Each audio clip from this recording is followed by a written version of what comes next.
बिस्मिल्लाहिर्रहमानिर्रहीम अस्सलाम वालेकुम। आज की वीडियो में मैं आपको कैटालिटिक कन्वर्टर के बारे में कुछ इन्फॉर्मेशन दूंगा कि क्या जब ये चोक हो जाता है तो या इसके अंदर कोई मसला आता है तो कैसे आप फाइंड आउट कर सकते हैं। तो ये 2012 मॉडल होंडा सिटी का कैटालिटिक कन्वर्टर है। इसको हमने तोड़ के इसके अंदर से इसकी जो जाली है, जो मिट्टी है, वो हमने निकाल ली है। निकालने की वजह ये थी कि ये अपनी जगह से टूट कर हिल गई थी और आगे जाके एग्जॉस्ट पाइप इसने ब्लॉक कर दिया था, जिसकी वजह से गाड़ी काफ़ी घुटी घुटी चल रही थी। इस वजह से हमने इसको तोड़ के अभी निकाला है। तो ये इसका एक पीस है। देख सकते हैं एक चौक वगैरह नहीं है। इसको मैं आपको बल्ब के सामने लगा के दिखाता हूँ। इसके इतना ज़्यादा चौक नहीं है, चलने के काबिल है, लेकिन इसको निकालने की वजह ये थी ये टूट कर आगे एग्जॉस्ट पाइप में चला गया था। यानी कि अपनी जगह से हिल के अपनी पोजीशन से हिल के इस आगे चला गया था, जिसकी वजह से ये उसको ब्लॉक कर रहा था। तो जिसकी वजह से गाड़ी काफ़ी गुटी चल रही थी और माइलेज भी काफ़ी कम आ रही थी। इसका एग्जॉस्ट पाइप में लगाने की वजूहत ये होती है कि इसके अंदर से जो एग्जॉस्ट गैसेस निकलती हैं, उनके अंदर काफ़ी ऐसी गैसेस होती हैं जो इंसानी सेहत के लिए और माहौल के लिए काफ़ी नुकसानदेह गैसेस होती हैं। और ये जो कैटालिटिक कन्वर्टर होता है, इसके अंदर से जब ये गैसेस गुजरती हैं तो इसके अंदर जो मुख्तलिफ गैसेस होती हैं, काफ़ी हद तक उनको ये कंट्रोल कर लेता है और उनको अपने अंदर रोक लेता है। और बाकी कुछ जो मुख्तलिफ गैसें वो रोक लेता है और बाकी जो एग्जॉस्ट लाइन से वो बाहर निकल जाती है। तो जब इसके अंदर चोक होता है या इसके अंदर काफ़ी अर्सा जब चल जाता है तो इसके अंदर कार्बन वगैरह जमने से ये चोक हो जाता है। तो चोक होने से गाड़ी के अंदर क्या क्या प्रॉब्लम आ जाती है, कौन कौन से कोड आते हैं, कैसे इसको फाइंड आउट कर सकते हैं और गाड़ी के अंदर क्या क्या मसले आते हैं, ये सारी चीज़ें आज की वीडियो में मैं आपको स्टेप बाय स्टेप बताऊँगा। और कैसे आप इसको फाइंड आउट कर सकते हैं कि कैटालिटिक कन्वर्टर में मसला है या फिर किसी गाड़ी के किसी और पार्ट में मसला है, यानी स्पार्क प्लग, इग्निशन कोयल, टैपर्स वगैरह। तो वीडियो शुरू करते हैं।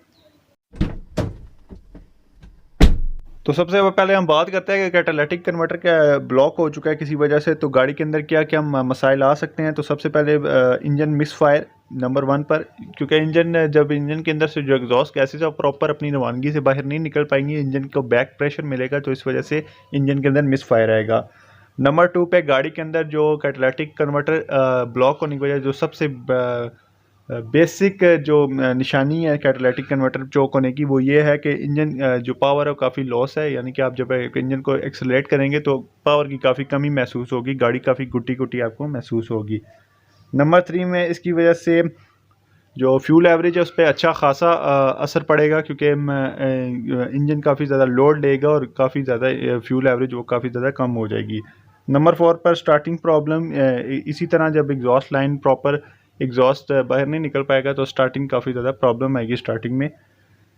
नंबर 5 पे बात करते हैं इसके एक्सक्लूसिव हीट, यानी कि इंजन के अंदर काफ़ी ज़्यादा हीट अप होगा एक नॉर्मल कैटालिटिक के मुकाबले में। जो नॉर्मल कैटालिटिक है जो ब्लॉक नहीं है, वो उसके अंदर जो हीट है वो जो ब्लॉक है उसके मुकाबले में काफ़ी ज़्यादा बन जाएगी। और एक और इसकी निशानी ये भी है कि जो एग्जॉस्ट है उसके अंदर से जो धुआं निकल रहा है, आमतौर पे हम जब देखते हैं तो उसके अंदर से हमें धुआं देखने को नहीं मिलता, लेकिन उसके अंदर से थोड़ा सा आपको डार्क स्मोक नज़र आएगा। यानी कि उसका रंग आपको नज़र नहीं आएगा, लेकिन आपको देखने में ऐसा लगेगा कि इसके अंदर से वाकई में स्मोक निकल रही है। ये कैटालिटिक कन्वर्टर की एक निशानी है कि ये इस वजह से होता है क्योंकि जितनी गैसेज होती हैं वो कैटालिटिक के जो पहले और इंजन के दरमियान में, यानी कि कैटालिटिक कन्वर्टर और इंजन के दरमियान में जो रास्ता है वहाँ पे वो काफ़ी ज़्यादा ब्लॉक हो रही होती हैं। और जब काफ़ी ज़्यादा एक्सीलरेशन के बाद वो गैसेज जब बाहर निकलती है तो हमें ऐसा लगता है कि इसके अंदर से बहुत, यानी कि डार्क, उसको हम स्मोक बोलते हैं, वो इस तरह का नज़र आएगा। नेक्स्ट बात करें तो इसके अंदर जो कैटालिटिक कन्वर्टर के आमतौर पर कोड बनते हैं वो P420 है और P0439 आई थिंक 439 इसका कोड बढ़ता है आमतौर पर। मैं इसे वीडियो में लिख भी दूंगा।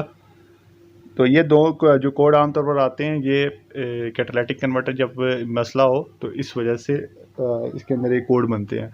आमतौर पर अब इसको चेक करने के आगे मैं अगर तरीका आपको बताऊं तो इसको एक स्कैनर से आप ऐसे चेक कर सकते हैं। तो इसका ऊपर वाला जो सेंसर है बैंक 1 का और ऑक्सीजन सेंसर, और बैंक 2 का जो ऑक्सीजन सेंसर है, आप लाइव डाटा में जाके स्कैनर में इसकी जो रीडिंग है वो देख सकते हैं। और अगर आपके पास आर डाटा वगैरह या इंटरनेट से आप इसकी रीडिंग देख सकते हैं कि इसकी नॉर्मल रीडिंग क्या है, और अगर कैटालिटिक कन्वर्टर चोक होता है तो इसकी रीडिंग क्या है, यानी कि वो आउटपुट वोल्टेज कितने निकाल रहा है। इसके साथ एक और इसको चेक करने की निशानी है ऐसे है कि आपने इसको किसी एक बंदा जो है वो गाड़ी के अंदर बैठ के गाड़ी को 1800 2000 RPM तक रखेगा, ठीक है। और एक दूसरा बंदा वो अपना हाथ जो एग्जॉस्ट टेल पाइप है उसके आगे रखेगा और देखेगा कि उसके अंदर से अगर आपको एक नॉर्मल हीट आ रही है तो ठीक है, जिस तरह एक नॉर्मल गाड़ी से हीट आती है। लेकिन जिसमें कैटालिटिक कन्वर्टर चोक होता है उसमें 1800 2000 आरपीएम पे आपको इंतहाई ज़्यादा हीट महसूस होगी। तो ये आपको एकदम आपको रियलाइज़ हो जाएगा कि इसका कैटालिटिक कन्वर्टर चोक है। ये एक बहुत ही आसान तरीका है कैटालिटिक कन्वर्टर चेक करने का। इसके अलावा एक और भी बड़ा ज़बरदस्त तरीका है कैटालिटिक कन्वर्टर चेक करने का कि पहले आप टेस्ट ड्राइव करें गाड़ी की, आपको गाड़ी गुटी गुटी महसूस हो रही है। फिर आपने गाड़ी खड़ी करनी है और गाड़ी का जो ऑक्सीजन सेंसर 1 है, यानी कि कैटालिटिक कन्वर्टर से पहले जो ऑक्सीजन सेंसर है उसको आपने खोल लेना है कुछ देर के लिए। उसको खोल के इसका ग्रिप डिस्कनेक्ट करके, या ग्रिप ना भी डिस्कनेक्ट करें, साइड पे कहीं उसे लगा दें और फिर एक टेस्ट ड्राइव करें।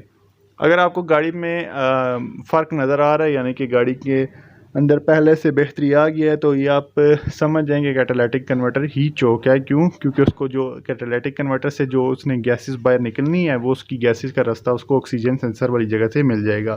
तो ये बहुत ही एक ज़बरदस्त तरीका है कैटालिटिक कन्वर्टर चेक करने का।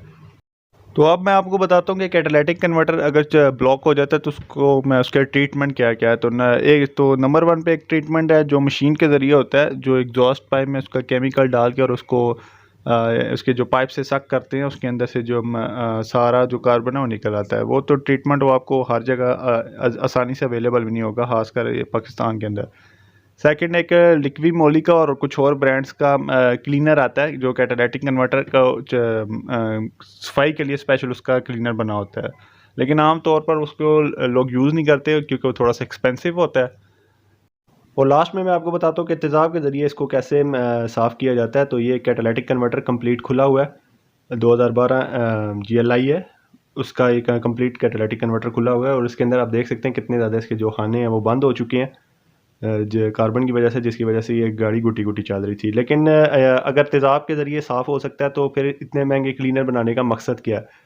तो तेज़ाब जब हम इसके अंदर डालते हैं तो इसका जो मिट्टी के अंदर जो खसूसियात होती हैं, जो गैसेस को, जो मोहलिक गैसेस को रोकने के लिए बनी होती हैं, वो खसूसियात इसकी ख़त्म हो जाती है। कैटल तो साफ़ हो जाता है लेकिन वो खसूसियात ख़त्म हो जाती है, लेकिन जो क्लीनर है वो इन खसूसियात को ख़त्म नहीं होने देता। तो ये देख सकते हैं 2 बोतलें तेज़ाब की, सिंपल इसको खोल कर, ये 5 लीटर का गैलन है पानी इसके अंदर डालेंगे। इसको खोल कर इसके बीच में डालने का मकसद ये होता है क्योंकि हम गाड़ी के साथ लगे हुए अगर डालते हैं तो फिर वो एक पूरा इसको क्लीन नहीं करेगा, वो फिर एक साइड से ही तेज़ाब निकल जाएगा। इसको खोल के इसलिए इसके अंदर डाल रहे हैं। तो ये देख सकते हैं जी इसके अंदर हमने डाल दिया और ऊपर से पानी भी डाल रहे हैं। और ये कार्बन आप देख सकते हैं कितनी ज़्यादा कार्बन इसके अंदर से निकल रही है। ये तेज़ाब की पहले 2 बोतलें डालनी है, इसको कुछ देर तेज़ाब इसके अंदर रहने दिया है। फिर उसके बाद 5 लीटर तकरीबन पानी डाला ताकि उसके अंदर से अच्छे से सफाई हो जाए। तेज़ाब इसमें पड़ चुका है और उसमें इस तरह आपने पानी ऊपर से इसके डालना है ताकि इसके अंदर किसी किस्म का कार्बन ना बचे।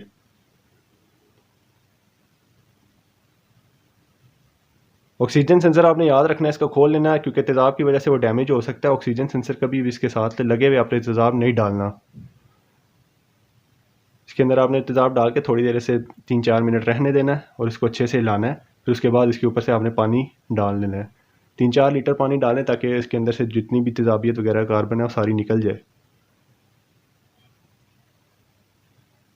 तो ये देख सकते हैं जी कंप्लीट इसको अभी किया है और काफ़ी हद तक ये बिल्कुल साफ़ हो चुका है। बाकी ये जो आपको सफ़ेद सफ़ेद नज़र आ रहा है गैलन के पानी के अंदर कुछ चूना वगैरह पड़ा हुआ था, बाकी आप देख सकते हैं पानी के जो निशान है, बाकी ये कंप्लीट साफ़ हो चुका है। जब ये गाड़ी के साथ लगेगा तो ये बिल्कुल, जब गाड़ी चलेगी तो ये बिल्कुल क्लीन हो जाएगा।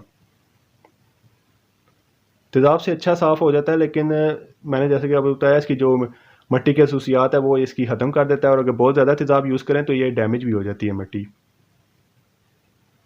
तो ये 12 मॉडल GLI का ये देख सकते हैं, इसको सेंसर, ऑक्सीजन सेंसर इसके ऊपर है। जैसे कि वीडियो के शुरू में मैंने आपको बताया कि जब आप कैटल चोक चेक करना चाहते हैं तो इसके ऊपर से ऑक्सीजन सेंसर जो 1 वाला बैंक वाला उतारेंगे और गाड़ी को आप ड्राइव करें, फिर आपको महसूस हो जाएगा कि कैटल बंद है या नहीं है, क्योंकि जो हवा है एग्जॉस्ट की वो ऑक्सीजन सेंसर के ज़रिए जगह वाली जैसे बाहर निकल जाएगी। और अब इसकी यहाँ पे हम फिटिंग करेंगे। तो जैसे आपको क्लाइंट बोले वैसे आप कर दें, अदरवाइज़ जो तेज़ाब वाला तरीका है वो ठीक नहीं है।